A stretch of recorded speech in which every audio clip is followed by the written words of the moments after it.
Hey, welcome everyone to our limited series podcasts in honor of Crane's 80th anniversary. This is podcast number 4 of 4. The big finale, Ben Harkness. Yes, the last one, Sandy. Absolutely. I'm Sandy Zaire, along with me, Ben Harkness. And so these podcasts are really a part of a broader celebration, just honoring our heritage at Crane in celebration of our 80th anniversary. You've seen social media posts about historical topics, and we're going to just hit a few highlights of this last era. Hopefully share some stories and some perspective. Ben, you've been here the entire part of this era. But want to let folks know, hey, if you want to learn more in details about these topics, because we're just not going to give you all the details, we just simply can't. But Indiana Historical Society has a great Crane archive. It's located on their website, indianahistory.org/digital/collection/Crane. Lots of newsletters, publications, pictures, photos, a lot of content, all in the public domain, all permissible to be shared. So again, the fourscore concept, Ben, became why? Well, hey, cotton, the way we did that was we just didn't know what else to call it. So we called it There you fourscore. go. All right. I love it. You have to cut that. A good dodgeball reference. I did that on purpose. Now we gotta make you start over. You got to have a good I was trying dodgeball to figure reference. out where I'm going to put cotton in on this. Yeah, you know what? Got to have a good dodgeball reference, and we're going to roll with it. So, hey, each podcast covered a score, and today we're going to talk about the fourscore, 2001 to 2021. So, hey, this kicked off seriously with 9/11 and September 11, 2001. Of course, 4 different coordinated attacks by Al Qaeda on U.S. soil, and we had folks directly involved in those attacks on the day of, didn't we, Ben? Yeah, we did, Sandy. And, we had folks at the Pentagon the day when it was attacked. And fortunately, we didn't have anybody from Crane, the Crane family, lose their life on that. But as we know, many people did, unfortunately. Mm-hmm. I remember exactly where I was at that day when that happened. And hearing that, I sitting in the conference room and in our radar building, and I was over there at the time, working as project manager, and eventually became their division head. And it was shock. It was just shock to see what was occurring. And not too long after, just a few hours after there was kind of this recognition that the U.S. had been attacked, the phone calls started coming in to our organization from our sponsors, and they were asking us to get things done quickly, get efforts that we had planned months to take to get done, not in weeks, but in days. They wanted us to work, whatever it took to get some equipment out that we were working on at the time, some upgrades to certain types of radar systems and radar components, as well as really the work we were doing in our hands-on test and evaluation and repair operations in that facility. But not only that one, Sandy, it was across the base. We were getting these phone calls that come in that said, hey, Crane, we need you. You're the place that's so highly counted upon to deliver capability to our fleet, and we've got to get our fleet and out to do the mission of protecting this country. And it took a little while till we knew exactly what the fight was directly against, and the threats had kind of been thwarted. But that was a time that I really saw, Crane come through and just do some great things when it came to meeting the needs of this nation in a time of real need. Yeah, just a lot of different technical capabilities and the whole fleet relevance. We continue to evolve in these 3 workload pillars, if you will, of electronics, electronic warfare, and some ordnance engineering. And it was really such a key factor. And of course, a lot of highlights, a lot of technical highlights. And at the risk of missing one, we'll just suffice it to say, as you mentioned, Ben, just across the Crane organization, these numbered codes you talked about, everybody was involved in a lot of different ways. And so really, really important.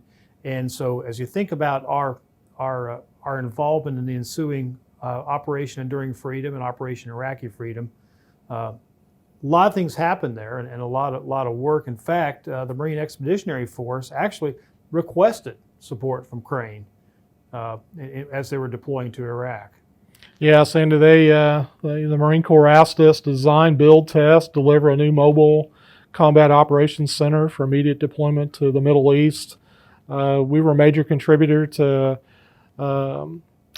capability to handle anti-terrorism, force protection, combining our knowledge of the military, available commercial off-the-shelf products, industry capabilities, creating quick turnaround custom solutions as threats emerged. You know, the capabilities that we have here on the base, and we talk a lot about technical capabilities. I certainly would be remiss if I didn't mention we've got a great business professional side of this operation as well that handles our financial and our contracting and all the base support that goes along with what's needed to run a technical organization. And when I mentioned this anti-terrorism, force protection, and getting commercial off the shelf and products and pulling an industry together, you know, a key component of that is our partners, the technical partners, if you will, with our contracting organization in order to be able to make all those things happen, and for them to think innovatively and find ways to help us get there. They're just a key part of Crane coming together collectively to go make all that happen. That's a good point. That was especially, well, I mean, it's always relevant, but incredibly relevant at that time when you were really trying to move rapidly. As you mentioned, things that would normally you plan to do in months had to do them literally in weeks and days. Clearly, rapid contracting actions and just rapid movement, whether it's comptroller or the business departments, that was all absolutely essential during this time period. I can see that. You know, things are rolling along pretty well. Crane's, in fact, one of 5 bases selected for the Commander-in-Chief's annual award for installation excellence. Just known for a lot of great work being done at Crane. And then in the middle part of 2005, around 2005, we talked about 4 rounds of BRAC in our previous podcast. BRAC 2005 hits, right, Ben? Yeah, it was decided then, Congress, that we needed to look at the infrastructure across the Department of Defense, and they authorized another base realignment and closure in 2005. And we saw Crane having to go through the process again. We did a decade before, and defend why it is that we're the best place that can perform these parts of these particular missions. And it was a trying time as well. Yeah, absolutely. No, and of course it closed. You know, Crane had been declining in work in ordnance and ammunition, and you know, it basically fundamentally changed how that whole ordnance engineering pillar operated moving forward. You know, during that time also, you know, NSWC Crane really administered and ran the base, and that was all changed too, wasn't it? I mean, we had you know, the Naval Support Activity, for example, was stood up to handle the facilities. NAVFAC, Public Works Department, stood up. NAV's up the Supply Department. So some of that responsibility was moved to other organizations more specialized, and that's actually helped because it allowed NSWC Crane to focus more on what we did best and what we do best, and that's really looking at next generation technology and systems. Yeah, Sandy, you know, those commands you mentioned, the three new ones there, the NSA and the NAVFAC and the NAVSUP, they're all key components and key commands that still provide support to this base. We count on them immensely for our mission. But the Naval Surface Warfare Center was finally really allowed to focus in on that technical work, and the whole brunt of the whole workforce under NSWC was able to focus in on our mission. But that move was not without the loss of civilian jobs. So it was 672 jobs were lost during that BRAC time frame.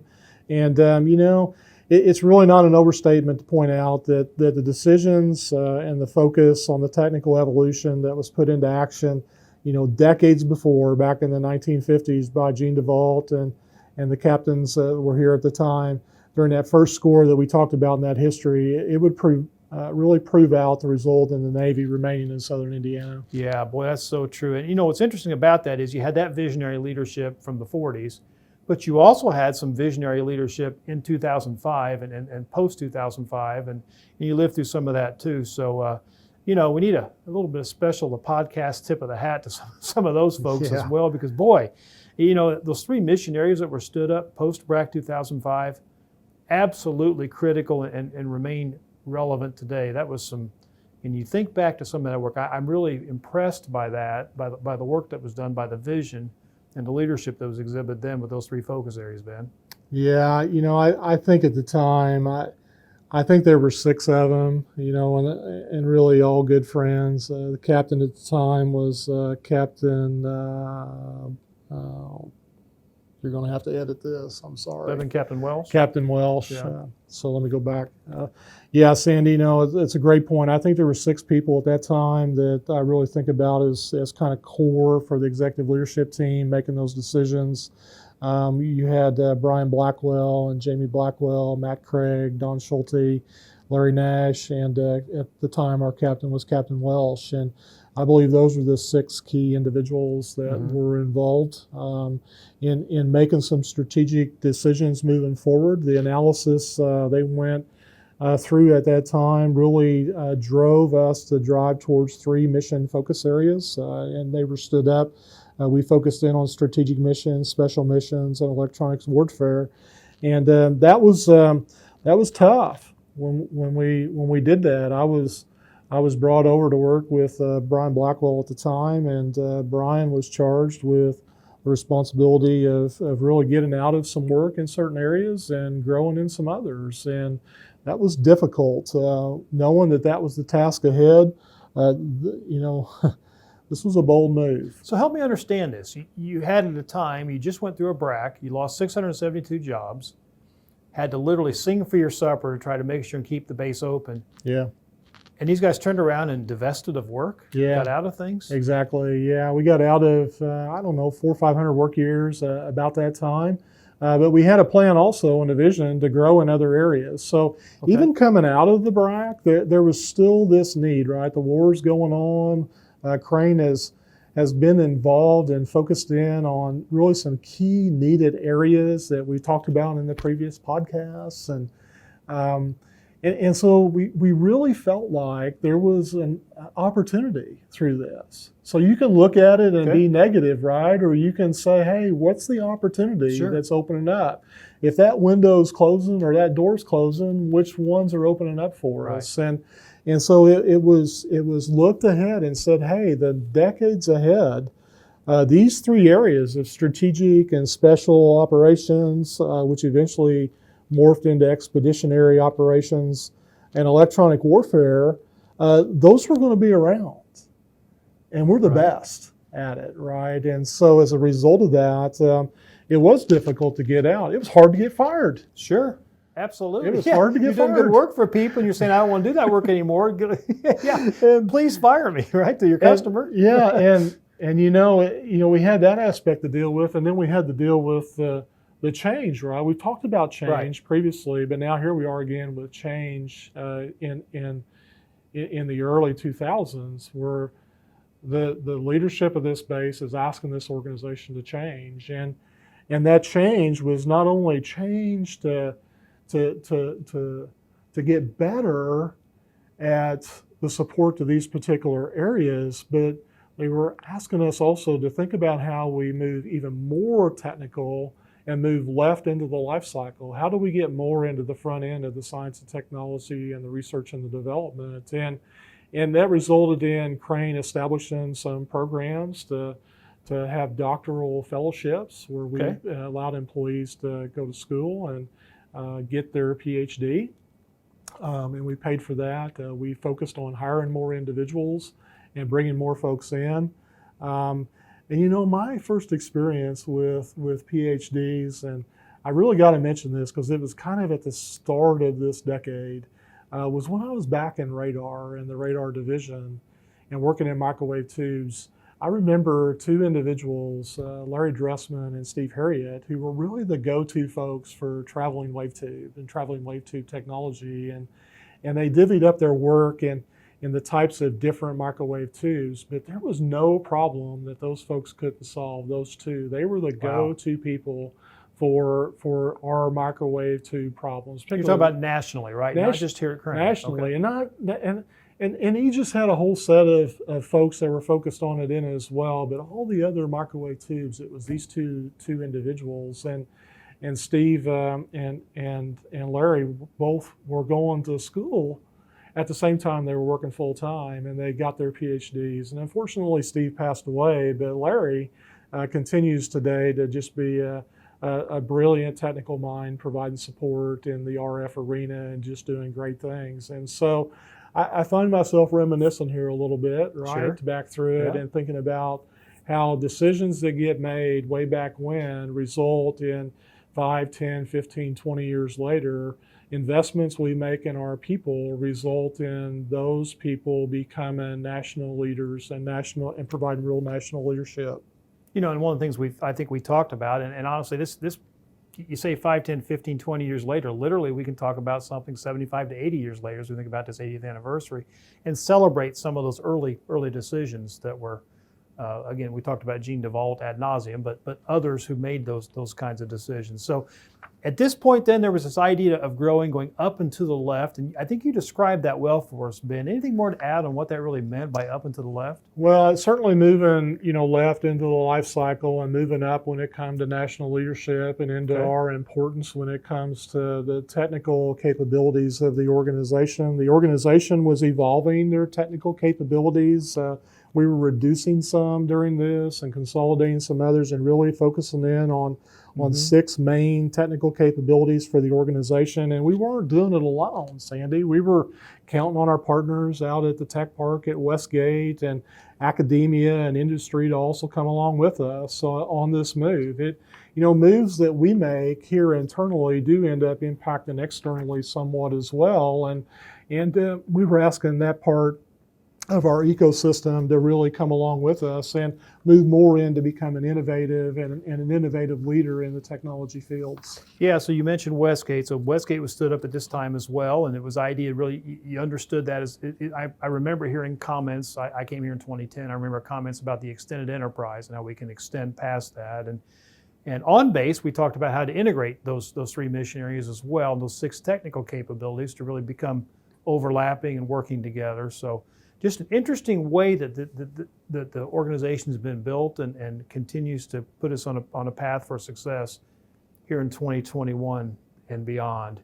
It's interesting, there was this focus on really readiness, right? So for today's warfighter, future readiness for tomorrow's warfighter, and of course the warfighter after next with our engineering and logistics knowledge. So I want to hit just a minute on this idea of national technical leadership, Ben. We talked about it a little bit. It's really one of the hallmarks of what we do, and it's sprung from history a while back. You mentioned a couple gentlemen, I think Larry and Steve you mentioned, who were considered national technical leadership. But where does that stand now as we think about on into the late teens and early 20s? Yeah, we've got some great technical minds that are here on this base. I just have seen people rise to the occasion in electronic warfare and hypersonics and microelectronics and electro-optics and really rise to where the Navy recognizes the need to invest in somebody leading nationally at that level. And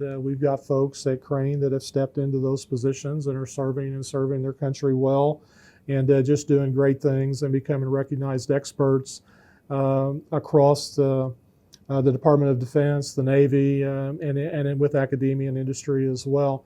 The focus in engineering, R&D, S&T, and test and evaluation. And it's not just them, it's the team that's behind them that allows that to occur. And it's the team that is not only technical, but the business side. The ability to do things innovatively in our contracting arena allows us to do some neat things to get to some non-traditional suppliers. And we really need to leverage that national, regional ecosystem, and it all is good in a sense of win-win-win whenever we can do those things, Sandy. And so it's been great to see that evolution during my time here. I look forward to seeing how things work for Crane over the next 20 years as well.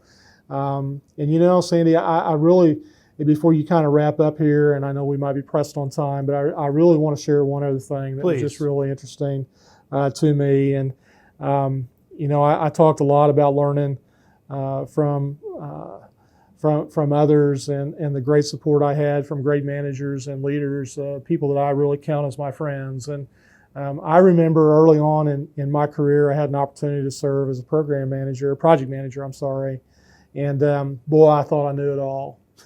I thought I knew all there was about Didn't we project all when we were management. younger? Yeah. Sure. And I remember when I moved over into the radar organization, there was a lady there, Carol Hunter, and now it's Dr. Carol Hunter. Yes. And Carol Hunter was the program analyst for me over there. And I remember meeting with her early on, and I didn't know her, and she didn't know me. And I proceeded at really the first meeting to kind of tell her what I needed. And she looked at me, Sandy, and she says, "Oh, you foolish boy." She says, "I will give you the tools that you need in order to be successful." And you know, Sandy, that has stuck with me through my whole career, in that, you know, I'm not the smartest person in the room. I know how to go gather up a team and work with a team, and I've been blessed to really spend a lot of time with a great team up here at Crane. And Carol, if you're listening, I owe a lot of my learning of what it took to be a project manager because of you and others in that organization that have since retired and moved on to other leadership roles and responsibilities. And for that, Sandy, it's been great. Turn it back to you to kind of wrap us up. Sure. And thanks for pulling it together here. Absolutely. You know, 3 key areas for Crane: national technical leadership, warfighter connectedness, corporate citizenship. We do those in spades. And so Ben, this era really began with our relevance post 9/11. We talked about BRAC in 2005 and how it brought some changes, but it also brought a strategic sort of a pivot with strategic visionary leadership at that time. And then we talked about the bright future of Crane and the solid reputation we have. It really is a nice way to put the finishing touches on this final podcast. And Ben, I want to thank you for your sharing your expertise. I know you're coming to the twilight of your career at Crane, and we appreciate you for what you've done, your contribution to Crane, and for what you've done here. It's just you had a great career and it touched a lot of lives in a lot of ways, and so we thank you for that. And Seth Tackett, we thank you for your help with our recording and post-production for this. We hope you've enjoyed all 4 of these podcasts. We've really enjoyed putting them together for you, and we just want to thank you for listening. Hey, for Ben Harkness, I'm Sandy Zaire. So long, everyone.